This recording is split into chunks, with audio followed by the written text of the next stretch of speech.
local representative on our council. She's done 27 years.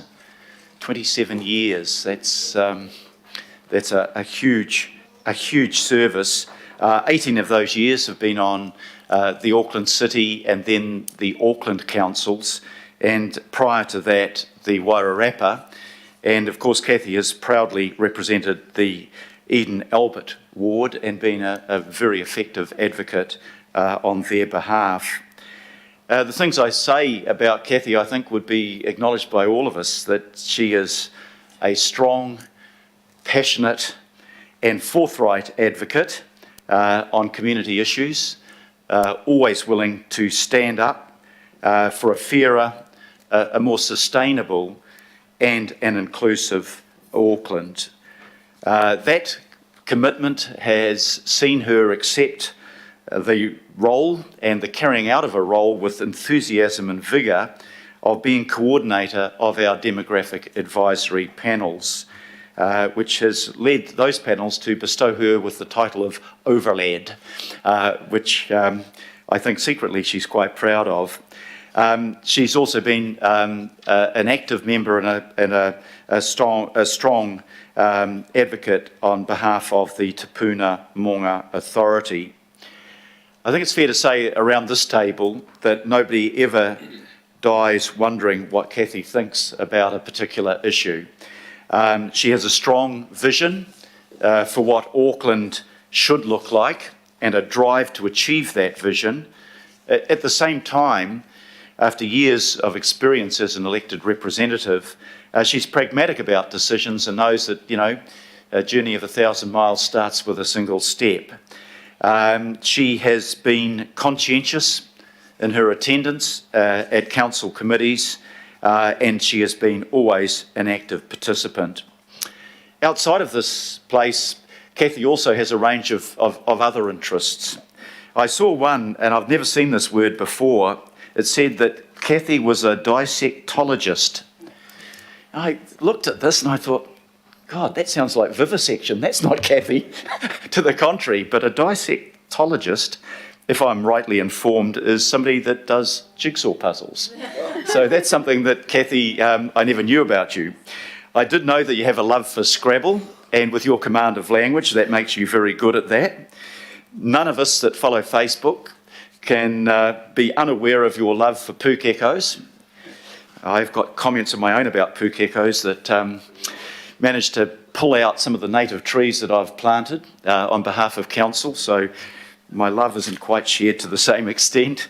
Kathy has been a really strong advocate for animal welfare, and Kathy also has a dog affectionately called Susie, whose full name is Susan Boyle, and that speaks to Kathy's pride also in her Scottish heritage. And I remember many occasions at the Three Kings Reserve, Kathy, when you've been dressed for the occasion and spoken with your beautiful accent at the Highland Games there. Kathy is a great photographer. She is also a talented writer, and I had the privilege of helping launch the book that she and Case and her daughter Alex co-authored during the first lockdown, which was entitled Opening Little Boxes. Kathy, such a range of talents. You're not going to be bored in your retirement, and I know in particular that you're going to really look forward to being able to spend more time with your husband, Case. Today, we've dropped around to your place a small token of our appreciation, 2 kowhai trees, which I thought was consistent with your love for the environment. Kathy, you've been a great councillor. You'll be hugely missed around this table, and every one of us here offers our best wishes for your future endeavours and, quote unquote, your retirement. Thank you very much, Kathy, for your service. I wonder if we can just show a round of acclamation for Councillor Kathy Casey.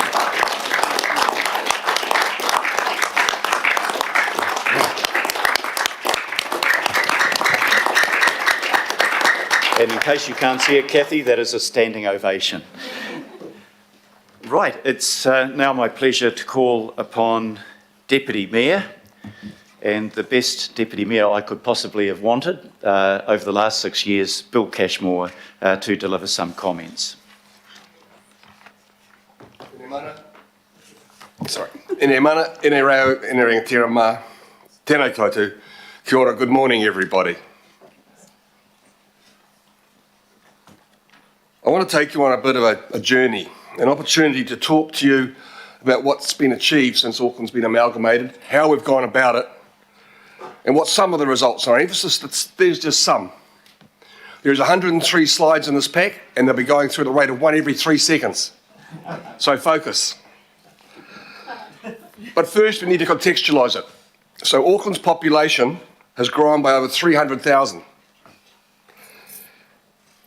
And that's enormous. That's the equivalent of both Dunedin and Hamilton coming here in a very short time frame.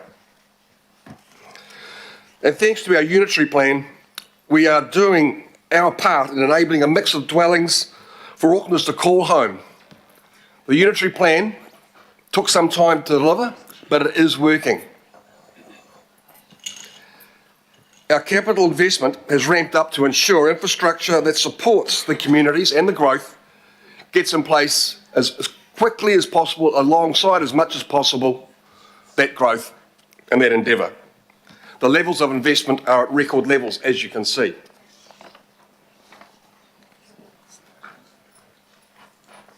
I'm just going to wait for the slides to catch up. This worked yesterday. There we go, that's the new dwelling consents. Look at that drive increase, Christine, yep.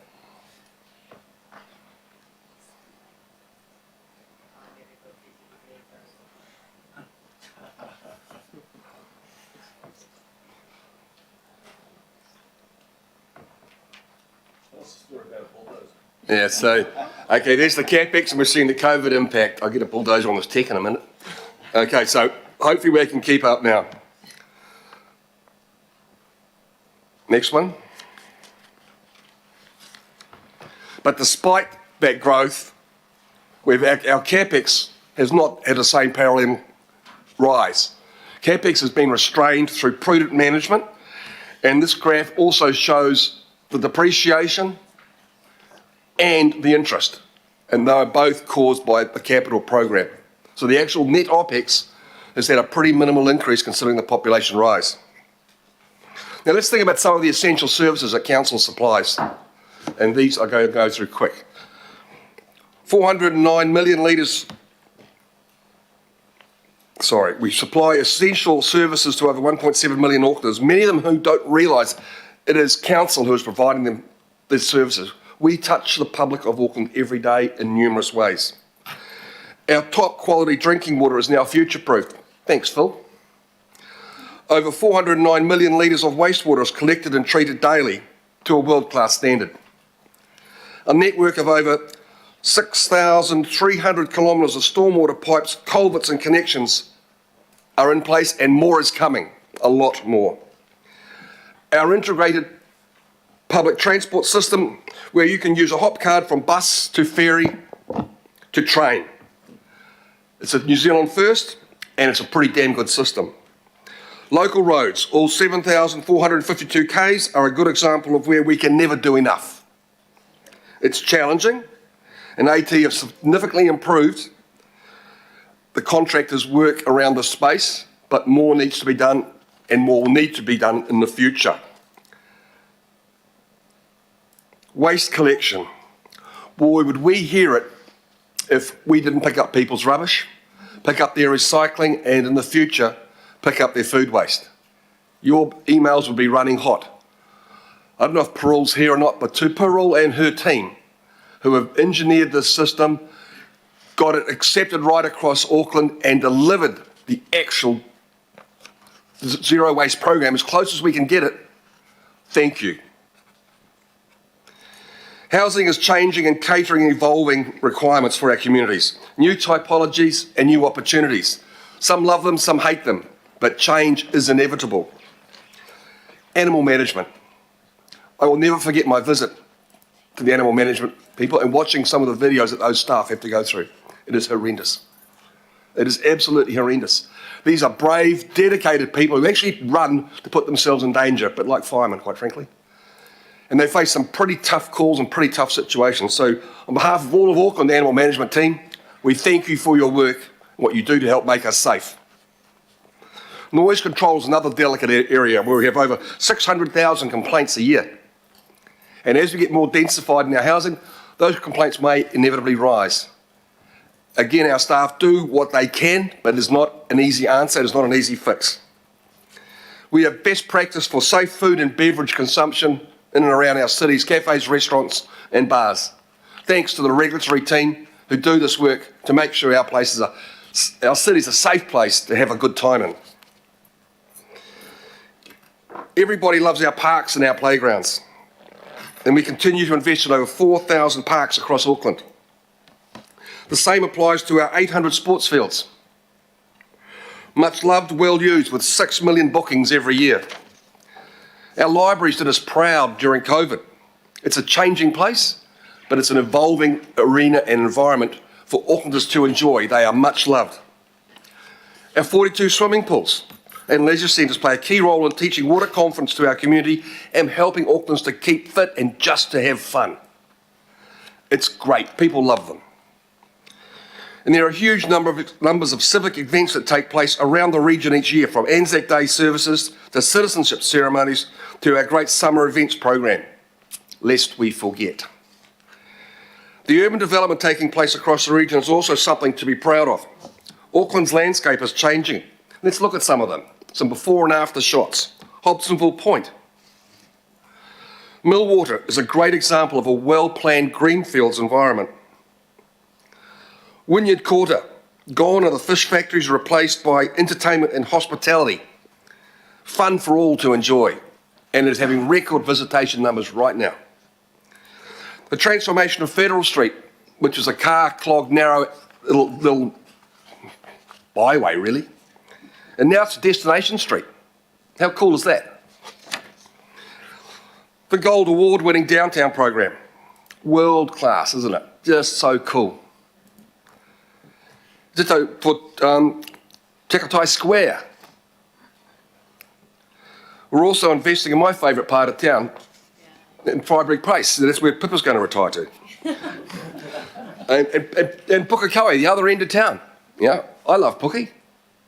It's evolving in front of our eyes with Eke Panuku at the helm, driving some change. And the young people are loving it. Some of the grumpy old crusties, not quite so much. But it will change inevitably. And of course, Richards Hood at Northcote, and over to Hurstmere Road. The dust is settled, the naysayers quietened, and it is beautiful. Henderson, planned, funded, and ready to go. Avondale, ready for growth. The famous spider. Manukau transformation is in plain sight for visitors and the people who live there alike. The public are claiming these new spaces with enthusiasm, and it's so great to see. The Ormiston New Town Centre, a new civic and retail business core of a town that's emerged over the past decade and a half. Pamua, on the cusp of development, and acknowledge Josephine, who worked there with that community to drive change and a better place for the locals to live, enjoy and play in. Now let's think about how we get around and how we must evolve to be a more sustainable future.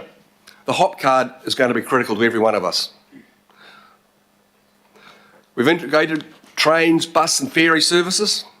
We've invested in electric buses, contributing to our climate change targets with an 11% reduction and growing. Ditto to electric trains. 300k of cycleways and more to come. Our investment in bus interchanges to make PT easier for users. And these are architectural wonders. The Manukau station. Look at Rosedale. Hibiscus Coast. The Eastern Busway is well under construction. This bridge is now completed. And it is going to transform the way the people out in our eastern suburbs, how they can travel and get around. Well done, Paul, for your support for these projects and agreeing with the budgets. Our ferry terminals have not missed out, with 6 new piers at the downtown ferry terminal and a very flash wharf upgrade to Northcote Point. All support the 9,000 daily ferry users, a mini cruise at the beginning and end of each day. Walking and cycling, getting around from Glen Innes to Tamaki's shared path. Desley's pride and joy. K Road, done and looking absolutely grand. And of course the game changer of them all, the City Rail Link. The tunnel boring machine, Dame Fender Cooper broke through a couple of weeks back. It was quite emotional actually. Tunnel machines, not something that you'd call sexy, but Dame Fender Cooper is an amazing piece of equipment. And in all, with the impacts we've had, it's still pretty much on time. This is going to be a game changer for the central city, but the whole region as well, with guaranteed trains probably every 10 to 11 minutes.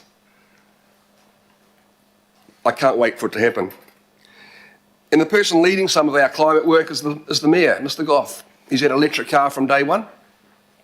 And our own electric fleet has seen transformation as well, with a significant shift to EVs.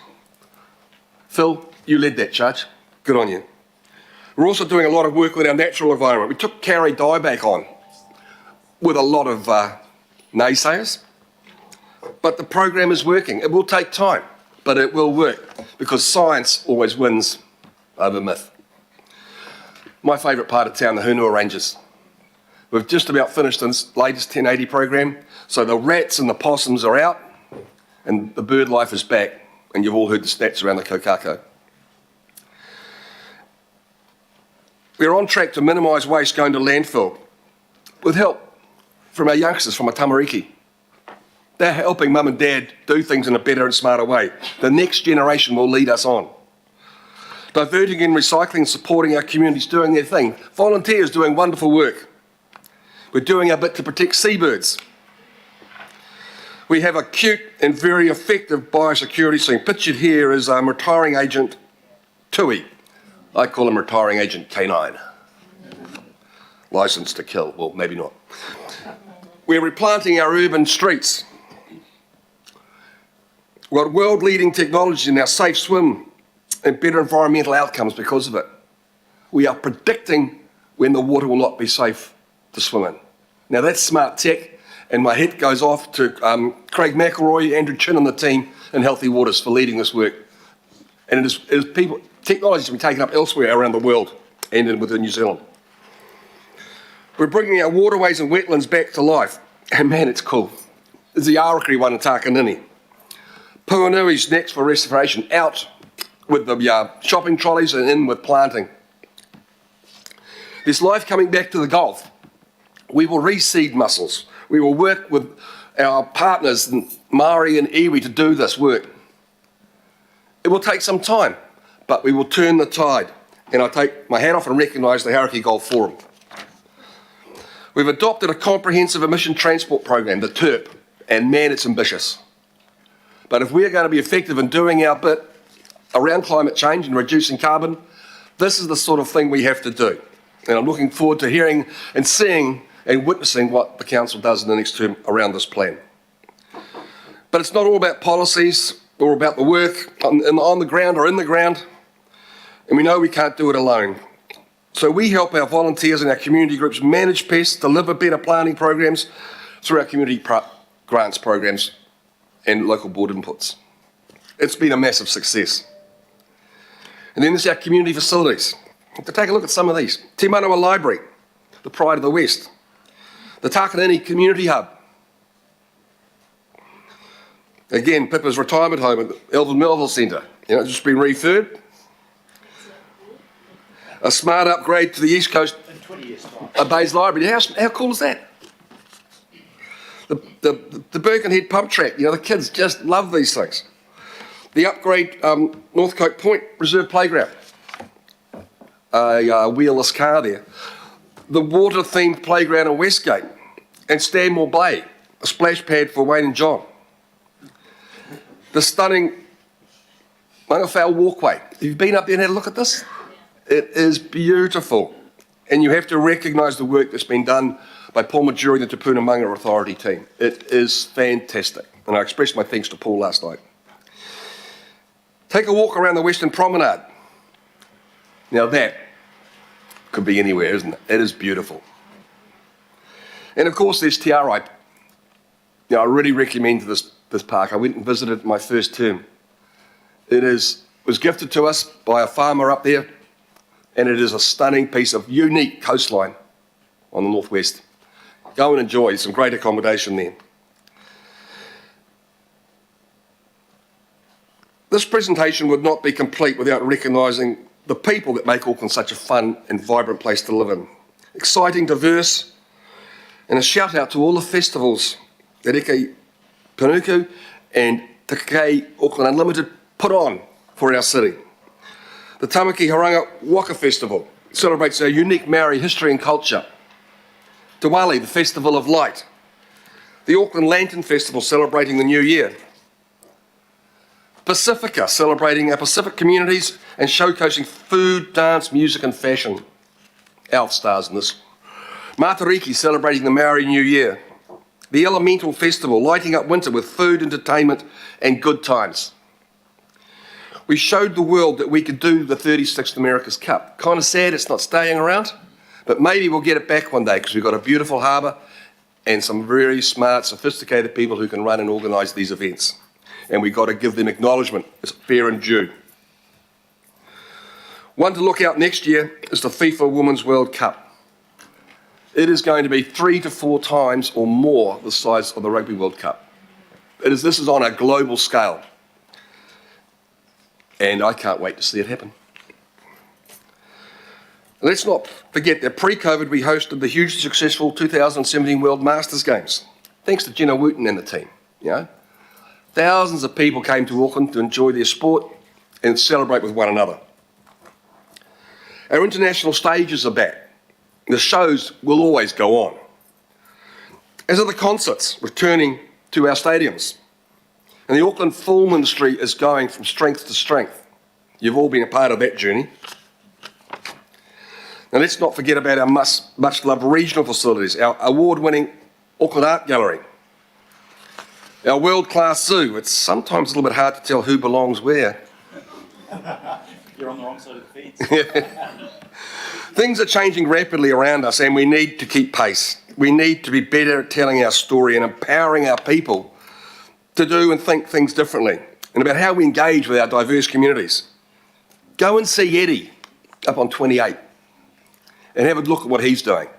It is going to be changing the way we communicate with our communities, and I challenge you to embrace it. It's new and exciting.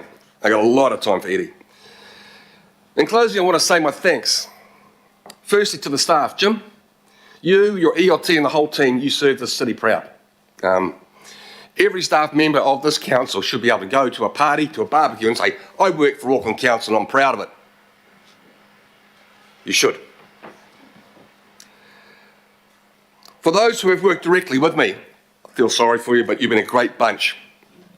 Hamish, Claire, Elizabeth, Justine, Melissa, Alex, Marika, and of course Christine. Christine yesterday celebrated her 24th anniversary of working for council. That's the sort of service and dedication you get. All of those people have been invaluable to me, as have the general staff who offer advice, guidance, and reality checks, quite frankly. And it's great news. To Kathy, we not be on the same political page, but our hearts are very close with how much we love our city and our country. Kathy, please don't make Case's life too miserable hanging around home all the time. And I wish you get well very soon because COVID has not been kind to you and you're a good, wonderful and loving person. Thank you. To Amir Phil, I didn't ask to be your deputy, but you have my admiration and my respect. It has been my honour and privilege to be your deputy. I won't say it's been a perfect journey, but it's been a wonderful journey. And you will be my long-line friend. So thank you to you and Mary. All the very best for your next adventures. To my family, they put up without me being at home for a while. And they were probably relieved. But they've been great. To Lynn, you are my strength, my drive, my bravery, my everything. My thoughts and love go to you. Thank you, one and all. Tēnā koe iho, yippee-ki-yay.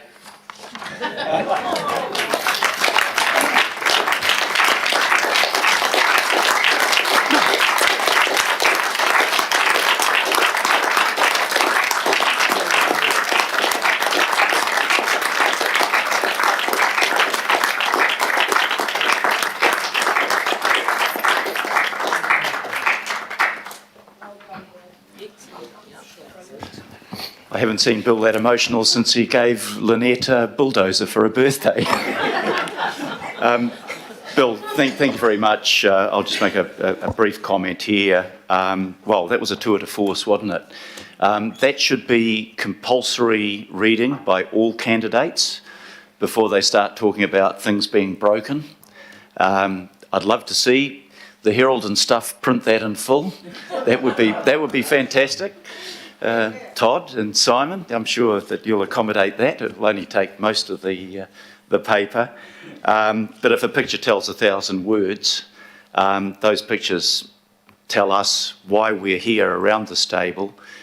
And through all of the tough times and the criticisms and the frustrations that we face, looking at those pictures tells us why we're here and what makes this job worth everything that we can put into it. So Bill said before, you're the best deputy I could have hoped for, and you have been.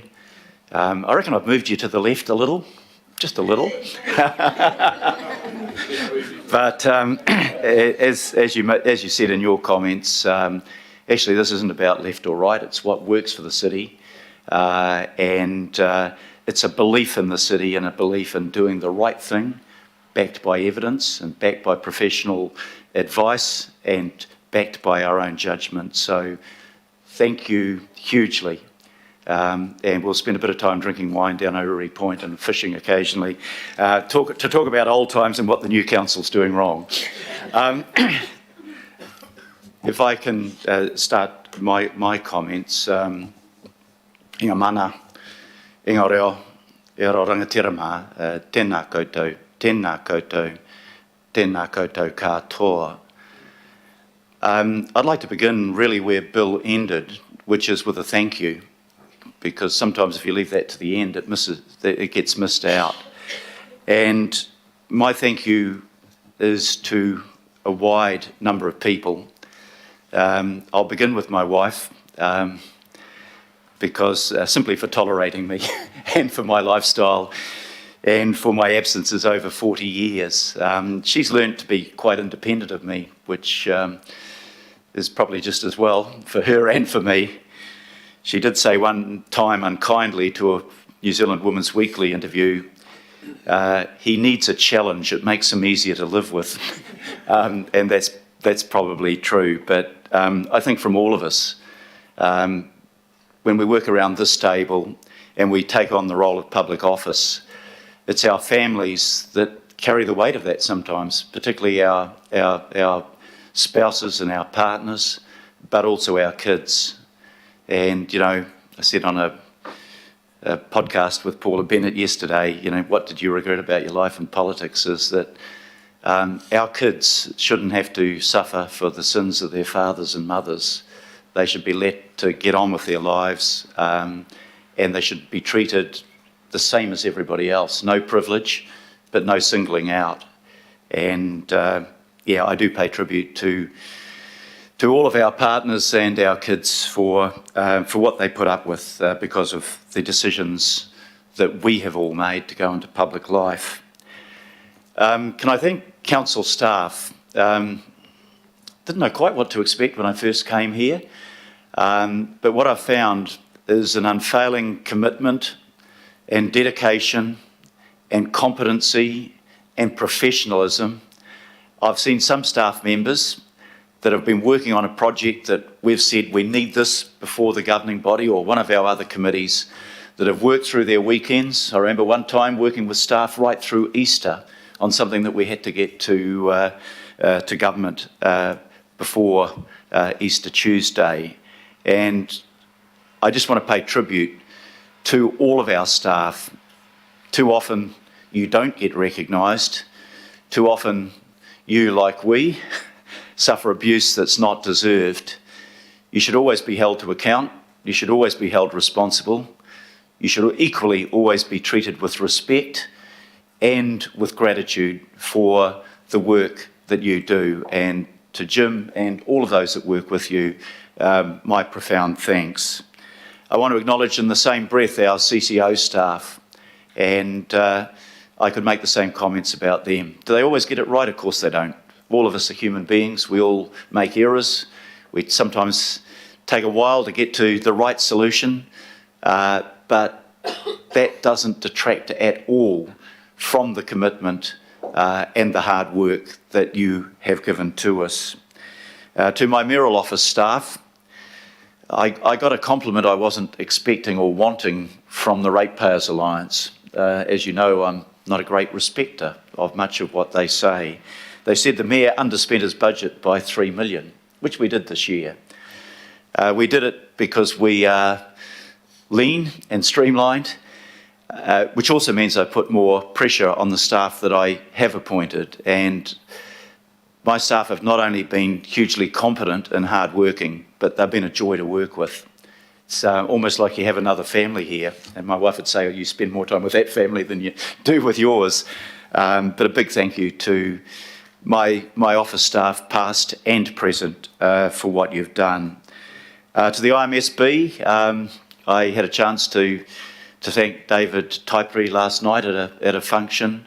But just, yeah, they do give us the perspective from iwi, and they do act responsibly, and they have been a constructive part of our journey through this council, and I want to acknowledge them. And I also want to acknowledge all of our elected staff, our elected representatives, both around this table and online, of course, but also at a local board level.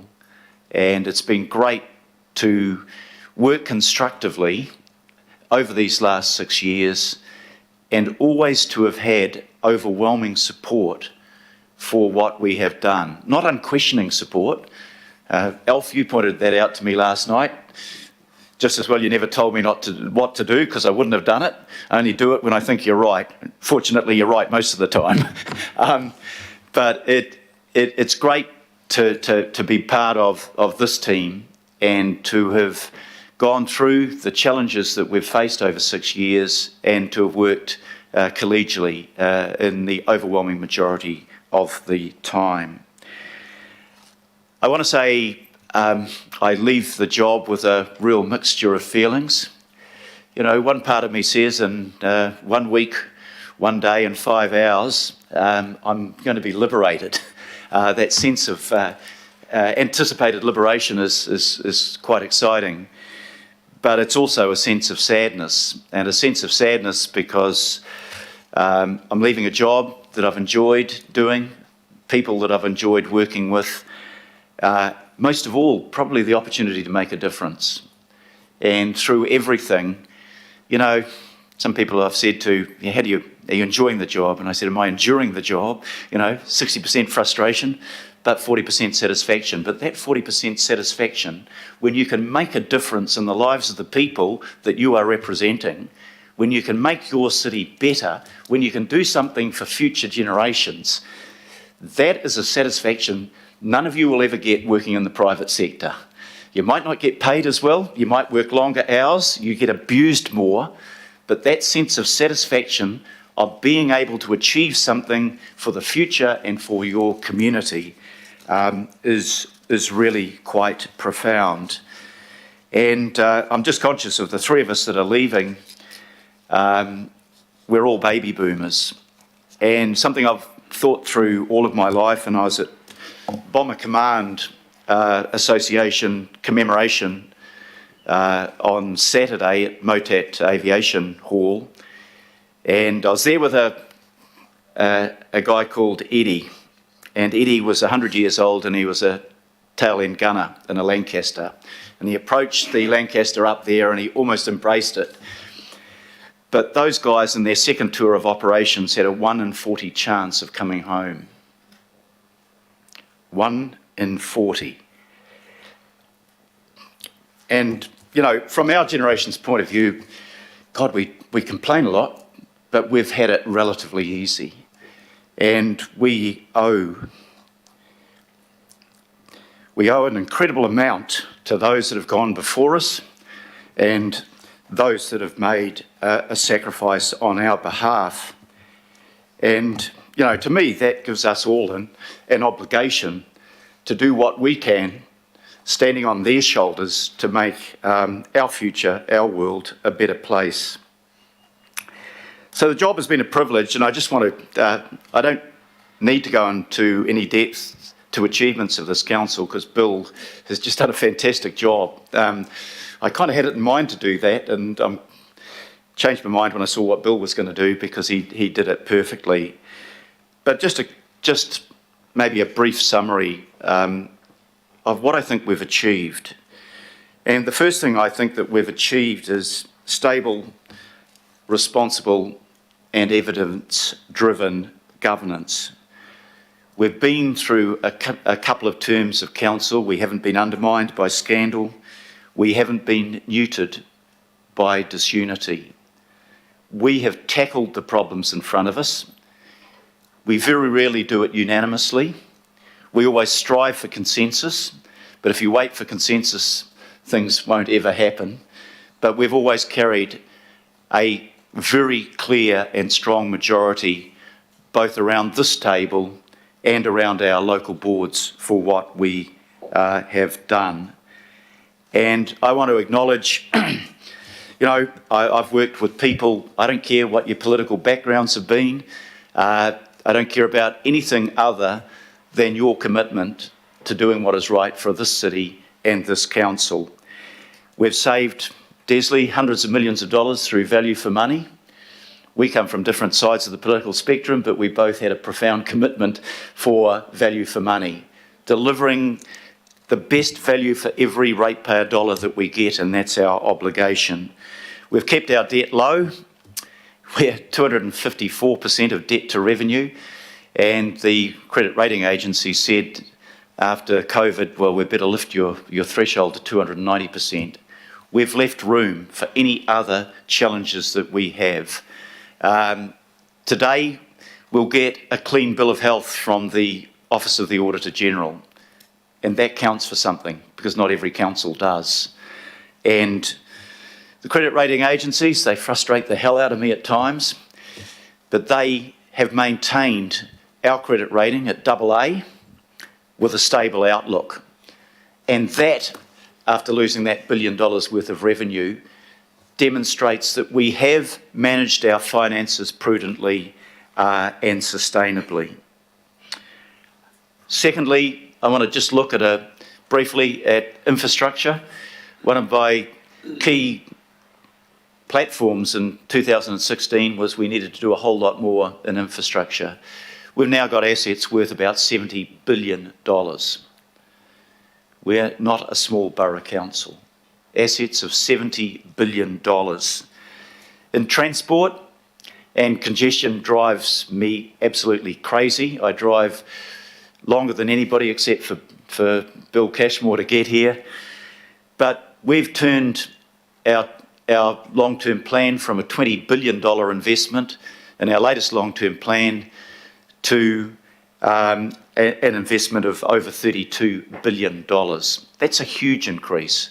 Is it enough? It's never enough, but it has enabled us to do things differently. And, for our North Shore members, standing on that bridge over the Northern Busway, seeing the motorway, at a standstill and watching the buses whiz up the bus lane, giving us the best possible public transport system you would want for the shore, that's great. Paul, the progress on the Eastern Busway that you've fought so hard for, that's great. The pictures that we saw up on the screen there, Puanui Station. As a kid, I used to play around that, and it was a gravel road and a bloody piece of tar seal on the platform. And now look at it, world class. Otahuhu, Alf, same thing. The cycleways. Pippa will probably never build enough cycleways, but what we have done is pretty good. And we all went proudly over to Orake and the Glen Innes to Tamaki Drive, and saw, what could have been a more beautiful development than that cycleway, right the way through from Glen Innes to Tamaki Drive, now 3/4 complete. And Desley, you mentioned to me that you walked through that and there would have been 1,000 cyclists. So for all those of you listening that say that nobody ever uses these damn things, you build them well and they'll be used. And hopefully in my lifetime we'll get back to what happened when I was a kid, when you had cycleways to get to school and you could do so safely, and nobody needed mum and dad to drop them off to get to school safely. Investment in water. 100 million litres a day of fresh water extra. Our future-proofing for climate change and for the growth of our city. We went through that period 3 years ago, didn't we? Drought, severe drought. We brought in mild restrictions, but it brought home to all of us, this city needs to be resilient for the future, and we've made it that. We invested last year $250 million in making it that. Removal of the oxidation ponds and the new bionutrient plant out at Te Mangere. We want to get our wastewater clean enough to drink. Clean enough to drink, and we will, because that's the circular economy, that's sustainability. Yeah, I know the thought doesn't, if you've been in Singapore, you're drinking water that's been through 50 different sets of kidneys, but it won't taste any different and it won't be any less pure. So just a reassurance to Josephine, who's scowling at the thought of it. And the Central Intercept are now burrowing under the Manukau Harbour, and that will cut by 80% wastewater overflows off the Western Isthmus. Then we need to do the same for the Central Isthmus and likewise into the Manukau. Investment in the environment. I promised a million trees campaign, and the latest stats I've got is that we have planted in these 6 years 2.7 million native trees and shrubs. And I tell you, one of the things that has been a great satisfaction to me is being out there on a Saturday morning with a couple of hundred volunteers from all over our community, leaving something that will be our legacy for future generations, planting those trees. And we're working hard with the government, and I'm not allowed to say much, but making some progress on protecting existing trees, because we need to do that as well. Predator control, I'll give them the stats. 1990s, one breeding pair of kokako in the Hunuas where Bill and I live. And 7 single males that were feeling very miserable about life. By 2018, there were 106 breeding pairs. But wait for it, 4 years since 2018, now up to 229 breeding pairs, because we've dealt with the stoats, not before they got that kiwi you were holding, Bill, unfortunately. We've dealt with the opossums and the rats. We need to do more. We need to keep it up. The walking tracks, Linda can't be here, but Shane is, and what we've built in the Waitaka is 100 kilometres of safe tracks that won't threaten the spread of Kauri dieback. That's fantastic. I think of little things, and you had the slides. We actually had the slide of Takanini, the Arakuri wetlands, and Daniel, you'll be listening to that, and Angela, because you were with me when we opened that development. But what used to be a drain is now a beautiful restored Kauri swampland, and intensive housing around it, but a fantastic job. Kathy, listening from the beautiful holy city of Mount Roskill, what we did at Te Awawanga, the Oakley Creek area, where for years I saw a reserve that was kaikuia grass, a few scraggly trees and concrete drains. Now natural stream, planted, walking way, cycle way, fruit trees. That's the sort of difference that makes the community better for us locally. I want to finish on this, and it's one of the things we've got in our long-term plan, our Auckland plan, I should say. It's about making Auckland inclusive. A big thank you to everybody around this table that brought in the living wage, because I've always believed if you work hard, you do your job conscientiously, you deserve a wage you can live on, and let's start with our own employees. and we've done that. The work for the homeless.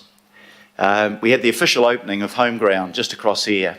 What a fantastic building. Won one of the architectural awards, you know, for biggest, I think, wooden building in the Southern Hemisphere. But it's not just the building, it's a fantastic building, it's what happens in that building. 80 units for people who are homeless or in emergency accommodation. A state-of-the-art detoxification centre so we can deal with some of the causes of homelessness. And we not only put some capital into that, but we've worked closely with Housing First. And, you know, through the lockdown, we were providing meals to the people that they couldn't provide meals for. That's something to be proud of. And I want to think back to the tragedy of March 15, 2019, on the attack on the mosques. And I think I got around every mosque I could in this city to say to people that they were our brothers and sisters. We stand alongside them. We absolutely stand against racial prejudice and bigotry. And we will create a city where everybody is respected, everybody is valued, where people have freedom of the faith they pursue, respect for their culture, their ethnicity. And this city is a city that we can be proud of and we need to build on in that respect. So it has been a privilege. Thank you to everybody here that has been part of my journey over the last 6 years. I'll be watching from the sidelines. I'll try not to be Oscar the Grouch. I'm going to do my very best not to make any comments about the incoming council, but don't hold me to that. And really, I'm proud of what we've done together. So thank you, everybody. It's over and out from me. Nō reira. Tēnā koutou. Tēnā koutou. Tēnā tātou katoa. Kia ora.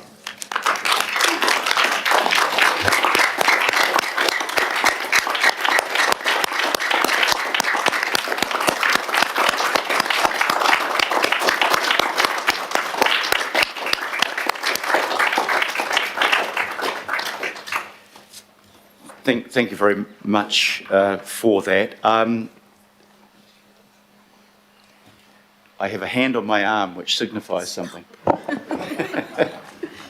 Just if I may, Mr Mayor, Deputy Mayor Bill and Councillor Casey, on behalf of the staff of Auckland Council, would like to make a small presentation to you of a small gift in acknowledgement and appreciation for your commitment, your tireless energy for Auckland, and in particular for your respect for and support for the staff through what has been, no doubt, an incredibly challenging period of time, but one in which, despite those challenges, as Deputy Mayor Bill Cashmore has demonstrated, enormous progress has been made. And we'd like to gift to you some trees from the Te Whānau Trust.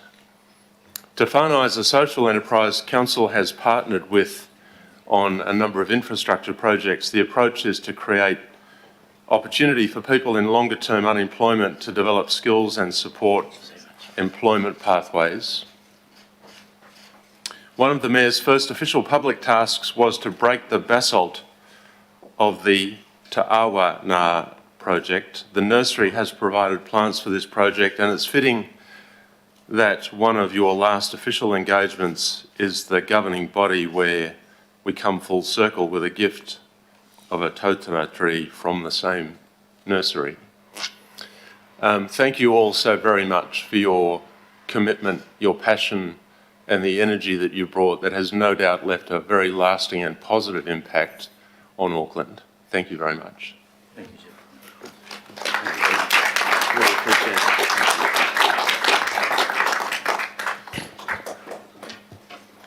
it. Your Worship, as you would know with tikanga, the fact that I'm assuming this is all finished because the CEO has finished his kōrero, that we have a waiata up there And for those that don't know what that waiata means, it means love, hope and peace for us all. So if we sing that, Your Worship, and because I've got the best voice around this chamber, I will start it. But Your Worship, I just wanted to say I look forward to having a vision of both yourself and the Deputy Mayor as those two people on Sesame Street who are up the top complaining about everything. So I look forward to that, and to Kathy, ngā mihi ki a koe, sis. So, te aroha, te whakapono, me te rangi mari e tātou e anō. Te aroha, te whakapono, me te rangi mari e tātou e. Ngā mihi ki a koutou katoa, to you, Worship, to you, Bill, and to Kathy. Kia ora.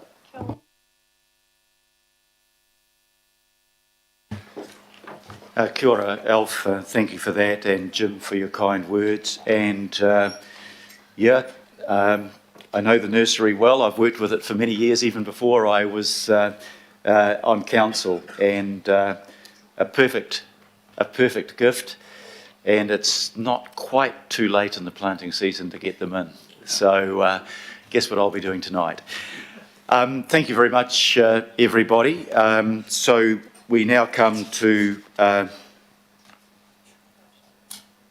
we actually have a recommendation for this, yeah. You're not going to move it. I'm not going to move it. It's been moved by Councillor Simpson, seconded by Councillor Collins. And you can read it out if you like. That the governing body receives valedictory speeches from the Deputy Mayor, Councillor Bill Cashmore, and His Worship the Mayor, Honourable Phil Goff. And that we wish Kathy Casey, the Deputy Mayor, and His Worship the Mayor, all the best for their future endeavours, and thank them for their hard work, contribution and dedication to local government in Auckland, Tamaki Makaurau, and in particular to the 2010-2022 terms of Auckland Council. Ladies and gentlemen, I'm very happy to move, you're very happy to second, and I hope it'll be a unanimous vote. All those in favour say aye. Aye. Aye.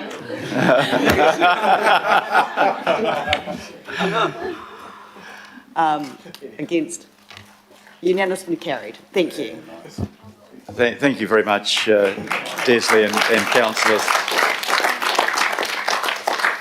Kathy, you nearly missed out voting for that very important recommendation. Councillor Young. Actually, Councillor Ifisa Colin not standing for the councillor. So Some of us are hoping he may be back here in another capacity. But I think it is appropriate. Well, I might send the wrong message.